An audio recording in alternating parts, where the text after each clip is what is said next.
और दीदी मैं पागल करी डारी बांस की बसुरी पहना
पागल करी डाली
इधर योग माया के द्वारा बलराम जी को जो है रोहिणी के गर्भ में प्रवेश कराया गया। 8वें गर्भ की जब बारी आई तो बड़े उपाय किए भोजराज कंस ने, लेकिन नहीं बचा पाया।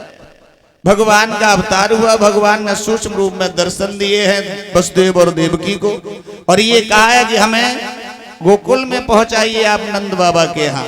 रातों रात खबर नहीं पड़ी किसी को भी, और इधर जो है वसुदेव जी ने अपना काम कर दिया। उधर योग माया बनी जो कन्या लेटी है श्रोताओं लेकर के चले आए।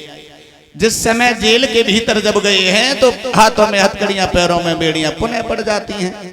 वसुदेव के हुआ क्या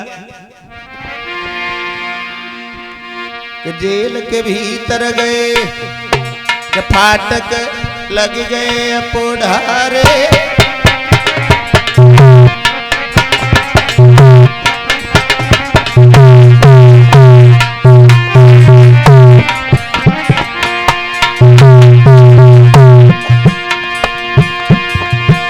और जगह पहरुआ नाई के लगी गए माया के तारे भैया।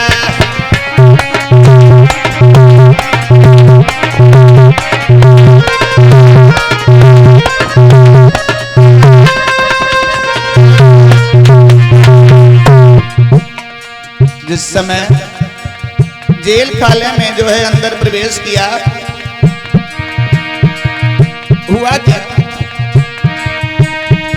अरे सब जब कन्या ने अरे भादोयानी रात जन्म हरि 8 गोलियों।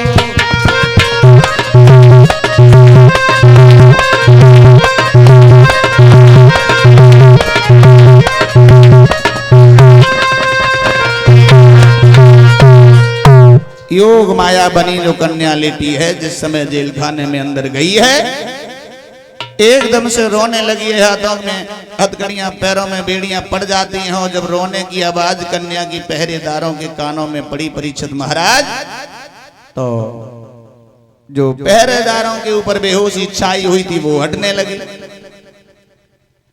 जब बेहोशी हटने लगी, उन्होंने ये देखा है कि जन्म हो चुका है, तो एकदम से भाग खड़े हुए हैं। भोजराज कंस के दरबार में पहुंचे, जवाब दिया महाराज की जय हो। अरे तुम्हारा काल जो है पैदा हो गया। भोजराज कंस ने ये सुना काल पैदा हो गया, हाथ में तलवार को लेकर के भाग खड़ा हुआ है। जेल खाने में आया है श्रोताओं, मैया देव की जो है उस योग माया कन्या को लिए बैठी हुई हैं। हाथ से पकड़ के खींच लिया तो मैया देव की एकदम से हाथ जोड़ करके पैरों पे गिर पड़ी। जवाब दिया भैया, आखिर इस कन्या ने तुम्हारा क्या बिगाड़ा है? काल तो बेटा बताया गया है तुम्हारा। तो भोजराज कंस कहने लगा, बहन तुम्हें नहीं मालूम है? अरे कहीं इसका पति या पुत्र हमारा काल बन के आ गया तो मैं क्या करूंगा? इसलिए न रखेंगे बांस न बजेगी बांसुरी, कन्या कोई नहीं रखेंगे, काल कहां से पैदा हो जाएगा? श्रोताओ, इधर क्या किया है उस सौभागी ने? देवकी के हाथों से कन्या को छीन लिया। लला। और जैसे ही चट्टान पे पटकने के लिए हुआ, वो चंचला नाम की कन्या जो है भोजराज कंस के हाथ से छिटक करके आकाश मार्ग में चली गई और एक बात कहती हुई गई, कंस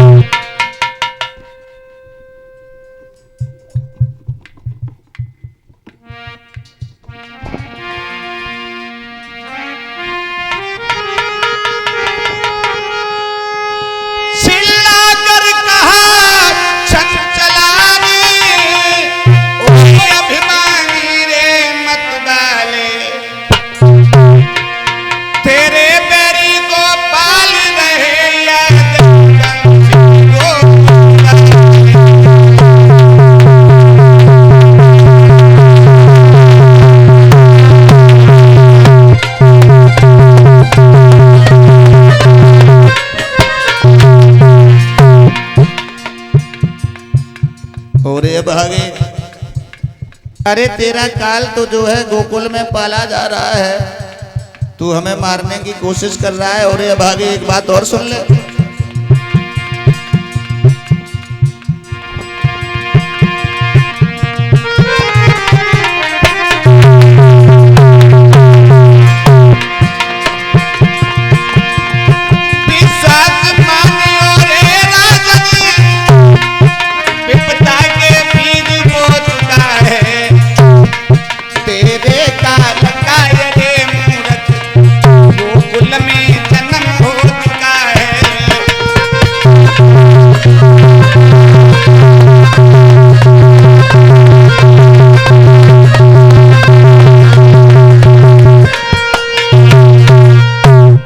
भागे तू हमें मारने की बात कर रहा है।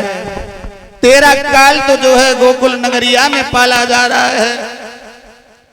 भोजराज कंस ने जब इतने शब्द सुने हैं तो पैरों के तले से जमीन खिसक गई, एकदम से क्षमा की भीख मांगने लगा है।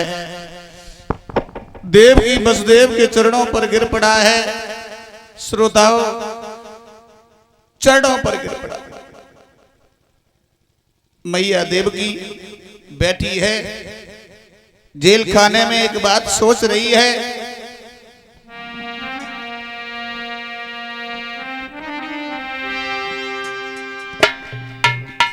हे प्रभु, हमारे 6 निर्दोष बालक मारे गए, लेकिन हमारे भाई का काल अभी तक जीवित है। अपनी करनी पर पछता रही है। ये क्या हो गया? देवकी रोबे जेल में, पर करी करी समय अपने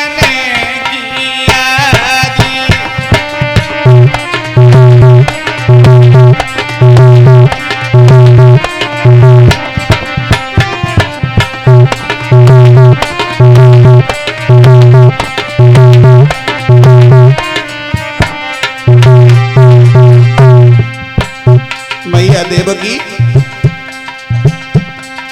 बुरी तरीका से रो रही है।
करनी पे पछता रही है मैया देवकी।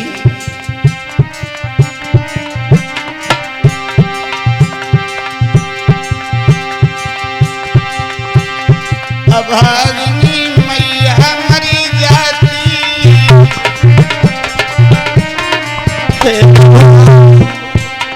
अभागिनी मैया मरी जाती,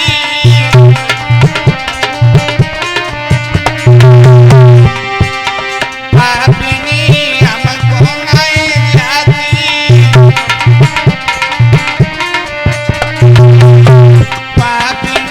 हमको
देवकी बुरी तरीका से विलाप कर रही है। श्रोताओं, मैया देवकी रोने लगी है, करनी पर पछता रही है। प्रभु की गति क्या है? परीक्षित महाराज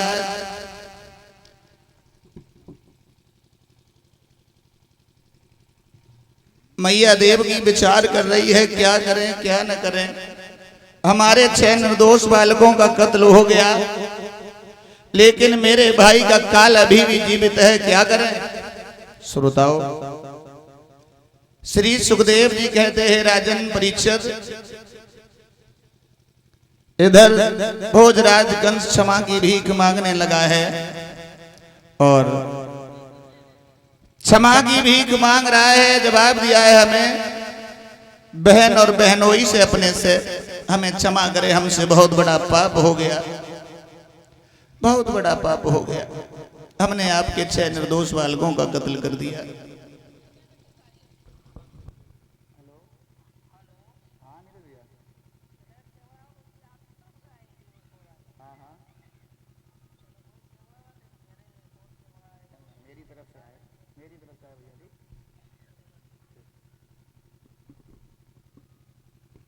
श्रोताओं,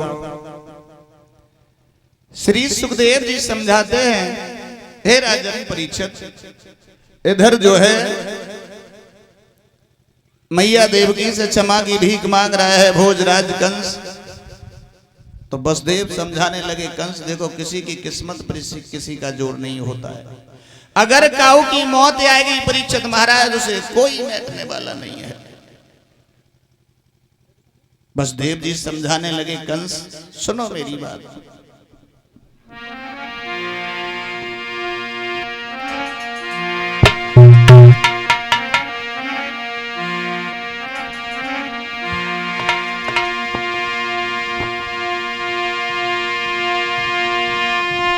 ये बंधे दिनों का जीवन है, फिर बंधे दिनों का मरना है कंस, और यदि जीवन है तो मरना है, फिर मरने से क्यों डरना है।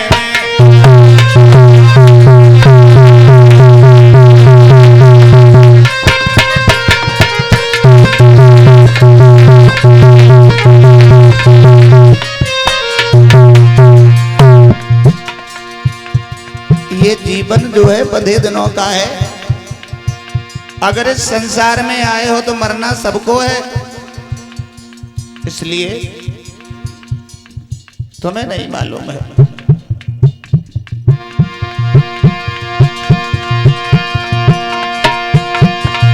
ये बंधे दिनों का जीवन है, फिर बंधे दिनों का मरना है।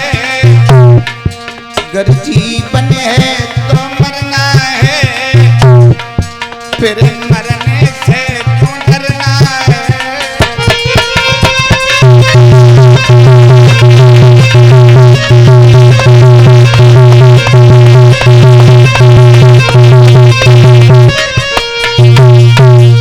ये बंधे दिनों का जीवन है।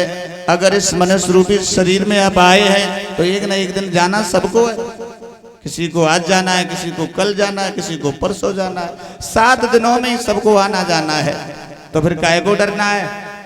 इधर श्रोताओं, क्या किया है कंस ने, वहां से जो है चल पड़ा जेल खाने से, और दौड़ता हुआ चला कचहरी में पहुंच गया। सभा में ऐलान कर दिया, सब राक्षसों को इकट्ठा किया, जाओ सब गोकुल के लिए। और हमारे काल जो है पाला जा रहा है गोकुल नगरिया में, वो हमारा काल मार गया। अब सब जो है राक्षस चले, आज्ञा पाकर कंस की चले निशाचर धाय, और गोकुल बालों पर दिया अत्याचार मचाए। अब तो जो है अत्याचार मचाने लगे गोकुल नगरिया में पहुंच करके। श्रोताओं, केवल एक बच्चे की खातिर तमाम बच्चों को मौत के घाट उतार दिया है उन राक्षसों ने, लेकिन वो राक्षस भी जीवित नहीं बचे। किसी ने लौट करके ये नहीं खबर दी है कंस को कि कन्हैया है कैसा, छोटा है कि मोटा है, कैसा है।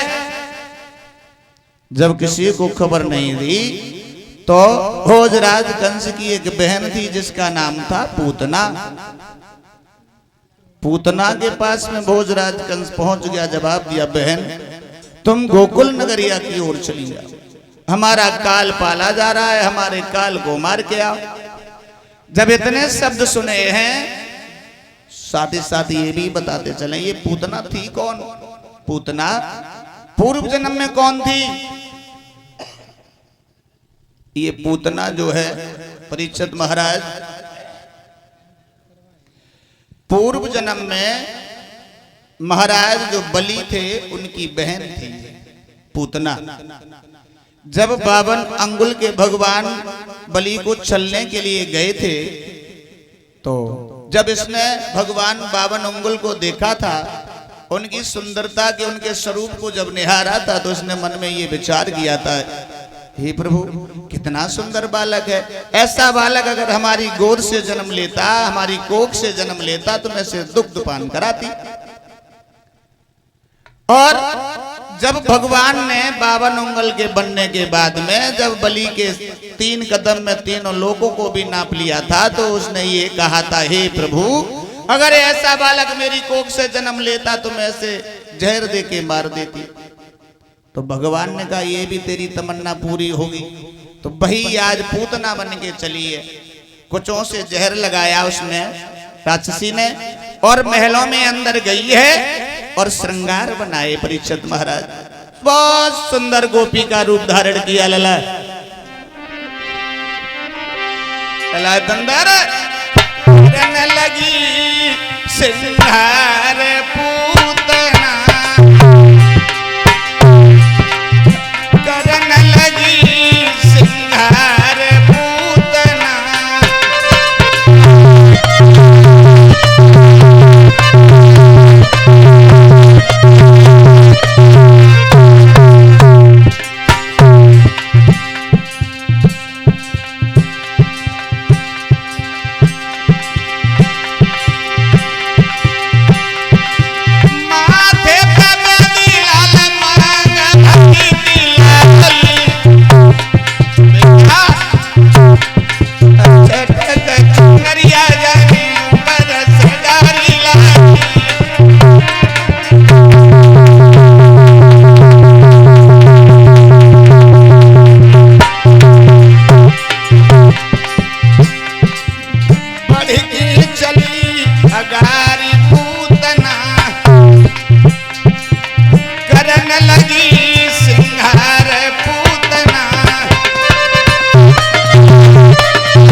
श्रोताओं, सुंदर गोपी का रूप धारण करने के बाद में वो राक्षसी कुचों से जहर को लगाया है और